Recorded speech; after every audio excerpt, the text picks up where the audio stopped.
você previu aqui algumas vezes, quando nem se falava, né, da Sabrina, a gente ainda estava no formato de podcast mesmo, você previu que o Papa Francisco iria morrer, né, no início do ano, fim do ano, início desse ano. E aí aconteceu, né, infelizmente aconteceu. E é eleito um Papa norte-americano. Você disse que viria um Papa mais africano ou da Ásia, que estava crescendo, enfim. Só que ele era ele atuou muito no Peru, né? E é norte-americano. Então, Pedro, como é que é isso? Houve uma mudança astrológica para ser esse Papa? Esse Papa vai ser aquela carinha boazinha e vai ser tudo de ruim que você previu ou não? O Papa novo, né, o Leão XIV, é curioso até que a maioria das pessoas não sabe nem o nome do Papa. Souberam que o Papa antigo, Francisco, morreu.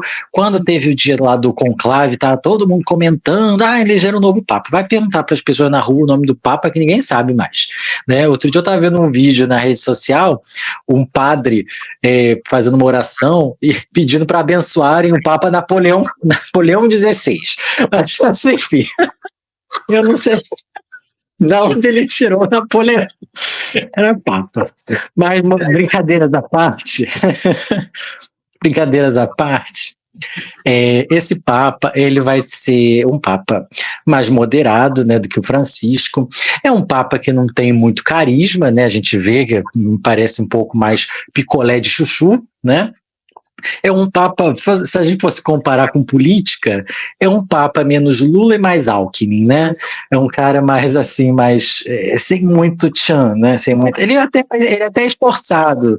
Você vê que ele até tenta se comunicar, tenta tirar selfie com o pessoal, né? É um cara que é antenado em rede social também, tinha conta naquela rede social do Elon Musk, mas é um cara que não tem muito carisma. E assim, não vai fazer grandes avanços. É aquilo que eu havia falado, né? É uma pessoa que vai ter uma roupagem positiva, né? Ele tem aquela roupagem de missionário também, de que é mais latino do que estadunidense e tudo mais, mas ele já teve algumas falas nesses últimos dias que já foram um pouco contrárias ali às do Francisco. O que se criou em torno dessa eleição? Por que houve a eleição do cardeal Privot e que virou Papa Leão XIV? O movimento dos conservadores viu que não teria votos suficientes no conclave, nem para chegar à metade, mas eles têm bastante influência. E o movimento também dos reformistas e dos progressistas também não teria os 2/3 suficientes. Então tentaram chegar numa convergência em torno de um nome moderado. Tanto que o nome mais cotado era do moderado, né, que era o Parolin, que era estava sendo uma espécie de vice-papa, né, que era o secretário de Estado do Vaticano. Mas por que o Parolin não foi eleito? Simplesmente por rixas pessoais ali dentro, aquela coisa de que muita gente não gostava dele, dos dois lados, né? Então procurou-se um candidato que fosse ter uma experiência pastoral, uma coisa assim como o Francisco tinha, mas que não fosse tão, digamos assim, radical como uma ala conservadora julgava o Francisco, né? Então é um cara que é conciliador, conversa com todo mundo, mas não esperem grandes avanços, não. Ele vai dar um passo para frente, um passo para trás, vai acabar ficando a mesma coisa. O objetivo do Leão XIV é manter o que o Francisco conquistou, mas sem fazer grandes alardes daqui para frente, né? E assim, eu não vejo, mesmo ele não sendo tão idoso quanto era o Francisco, mas eu não vejo tanta longevidade assim. Não é um cara que eu não vejo ele indo esse ano, ou próximo não, mas eu acredito que é um cara que não vai ter um pontificado tão longo quanto o do Francisco. O Francisco teve 12 anos, né, se eu não me engano, o Bento teve 8 antes de renunciar.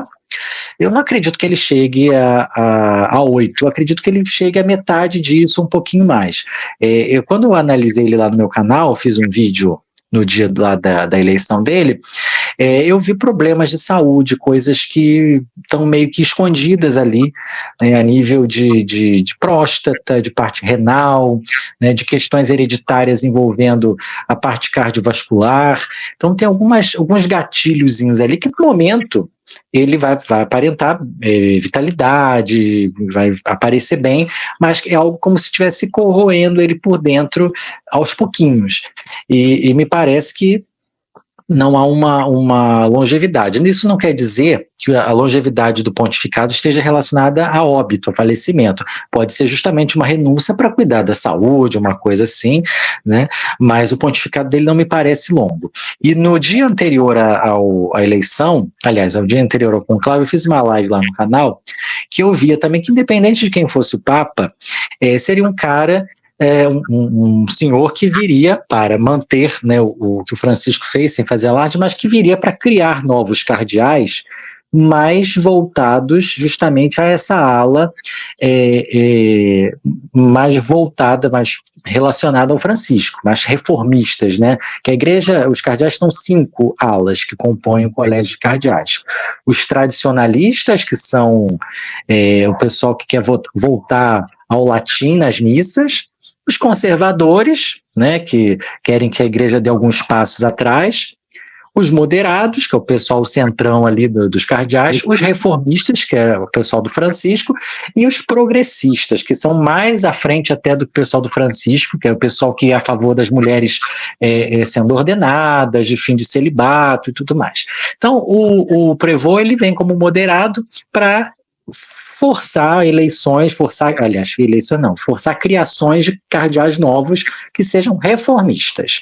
É um centrão pró um pouco mais o lado do Francisco. Então, a Igreja Católica, ela vai ter uma espécie de racha em dado momento por conta disso. O pessoal conservador vai ver que ele está privilegiando um dos lados, mas a nível de fiéis, perde-se no Brasil, ganha-se na África, perde-se no México, ganha-se na Ásia. Então está elas por elas a nível de crescimento de fiéis.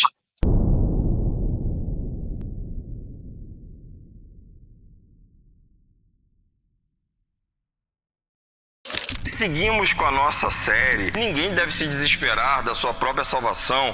Eu não posso falar com ela. A história de Jorge, São Jorge, Sete Além, é uma palavra que não é mencionada diretamente na Bíblia, mas